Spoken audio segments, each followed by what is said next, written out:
Hi అండి. ఎలా ఉన్నారు? అందరూ బాగున్నారా? అందరూ బాగుండాలని మనస్ఫూర్తిగా కోరుకుంటున్నానండి. Welcome to my channel journey with sun. ఎలా ఉన్నారు? వీడియో పెట్టి చాలా రోజులు అయిపోయింది కదా. ఈరోజు నేను పండు మిర్చి పచ్చడి పెట్టుకుందాము. 1 సంవత్సరం కాలం పాటు నిలవ ఉంటుందండి ఈ పచ్చడి. నేను 1 కేజీన్నర పండు మిర్చి తెచ్చానండి బజార్ వెళ్ళి. దాంతో మనం పచ్చడి పెట్టుకుందాము. తెచ్చిన తర్వాత బాగా వాష్ చేయాలండి వాటర్లో వేసేసేసి. ఎందుకంటే దుమ్ము ధూళి అంతా పట్టదు కదా, ఇది బజార్లో అమ్ముతూ ఉంటారు కదా, అందుకని బాగా ఒక 2-3 టైమ్స్ వాష్ చేసేసాను పండు మిర్చి. మొన్న ఆవకాయ వీడియో పెట్టాను కదండి, ఆ రోజు పండు మిర్చి కూడా తెచ్చాను, కానీ వీడియో ఎడిట్ చేయడం నాకైతే కుదరలేదు. చూడండి మా తమలపాకు చెట్టు ఎలా వస్తుందో. చిన్న మొక్క తెచ్చిందండి మా అమ్మ. అసలు ఎంత 1,000 అంత అన్నమాట. అంత మొక్క తెస్తే వేశాను.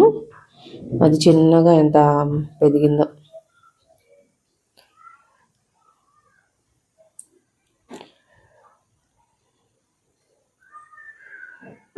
ఇలా మొత్తం కడిగేసుకొని నీళ్లు లేకుండా బేషన్కి తీసేసుకోవాలండి.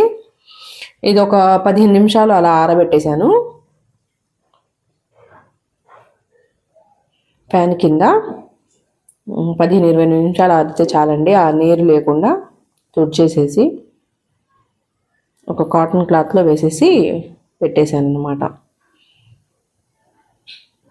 చూశారు కదా, బాగా ఆరిపోయింది, తడే లేదండి అసలు. దాన్ని నీట్గా తొడిమలు తీసేసుకొని బాగాలేని పచ్చి మిరపకాయలు మొత్తం పక్కకు తీసేసుకోవాలండి, పండు మిరపకాయలు. తర్వాత కేజీన్నర పండు మిర్చికి కేజీకి వచ్చేసి 2 గిద్దెలు వేసుకుంటారండి. అంటే అన్నంలో ఉప్పు లేని వాళ్ళు 2 గిద్దెలు వేసుకుంటారు. మేము అన్నంలో ఉప్పు వేసుకుంటాం కాబట్టి గిద్దెన్నర సరిపోతుంది. ఇంకా కేజీన్నర కాబట్టి ఇంకో అరగిద్ద ఎక్స్ట్రా 2 గిద్దెలు ఉప్పు వేసానండి. కేజీకి 1/2 కిలో చింతపండు వేయాలండి. ఇవి కేజీన్నర కాబట్టి పచ్చిమిరపకాయలు, 1/2 కిలో చింతపండు, ఇంకో 100 గ్రామ్స్ ఎక్స్ట్రా వేసానండి. మిక్సీకి వేసుకోవాలి కాబట్టి, అంటే పాతకాలంలో రోకలు ఉండేదండి, అంటే ఇప్పుడు కూడా ఉన్నాయండి కొన్ని చోట్ల, మనకి లేదు కదా అవైలబుల్గా, అందుకని మిక్సీలో వేసుకున్నానండి. ఈ ఉప్పును చింతపండు చూడండి బాగా నలిగిపోయిందని అలా వేసేసాను అనమాట.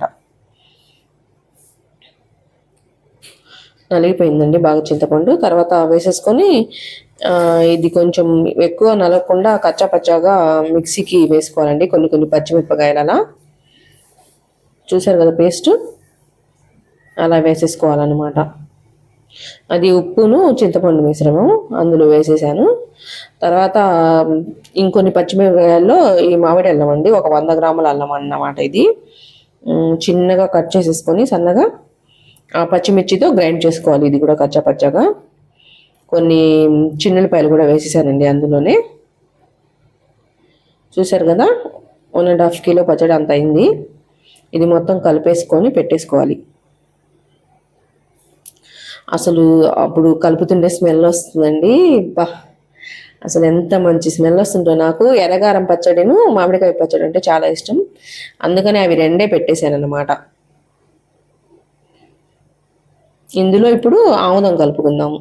ఒక 100 గ్రాముల డబ్బా అండి అది, ఆముదం డబ్బా. అది కూడా వేసేసాను. ఆముదం వేసుకుంటే కలర్ మారదంటారు, అందుకని వేసేసానండి పచ్చళ్ళు. ఇప్పుడు మొత్తం కలిపి పెట్టేసుకుందాం. పెట్టేసిన తర్వాత ఒక 3 డేస్ తర్వాత ఇంకా తీసేసుకొని పచ్చడి తాలింపు పెట్టుకోవచ్చండి. అసలు ముద్దపప్పు చేసుకొని ఈ ఎర్రకారం పచ్చడిలో నెయ్యి వేసుకొని తింటుంటే ఉంటుందండి. అసలు పుల్లగా. నేను కొంచెం చింతపండు ఎక్స్ట్రానే వేసానండి, నాకు ఎందుకంటే చట్నీలు కానీ ఏదైనా పుల్లగా అంటే నాకు చాలా ఇష్టం, అందుకంటే పులుపు ఎక్కువ తింటాను, స్వీట్ చాలా తక్కువ తింటామండి. నాకు పుల్లగా ఉంటే ఇష్టం. ఇంకా అసలు పుల్లగా చట్నీ సూపర్ ఉంటుందండి. నేను తినేసాను. నేను ఈ వీడియో 1 వీక్ తర్వాత పెట్టానండి, ఆల్రెడీ మేము తినేసాము. ఈసారి మళ్ళీ మీకు వీడియో తీసి పెడతాను. చూడండి పచ్చడి 1.5 కేజీ అండి. ఇదే 1 సంవత్సరం వచ్చిందండి, ఎక్కువ తినరన్నమాట. ఇంకా ఇంట్లో చూడండి ఈ ఆవకాయ పెట్టినవి, ఈ ఎర్రగరం పచ్చి పెట్టినవి, ఇంకా ఈ మొత్తం సర్దుకొని క్లీన్ చేసుకోవాలండి. ఇల్లు చూడండి ఎలా ఉందో 2 పచ్చళ్ళు పెట్టేటప్పటికి. ఇంకా ఇదంతా సర్దేటప్పుడు ఇంకా నా పని అయిపోయిద్ది అన్నమాట. సరే అండి, వేరే వీడియోలో మళ్ళీ కలుద్దాం. అంతవరకు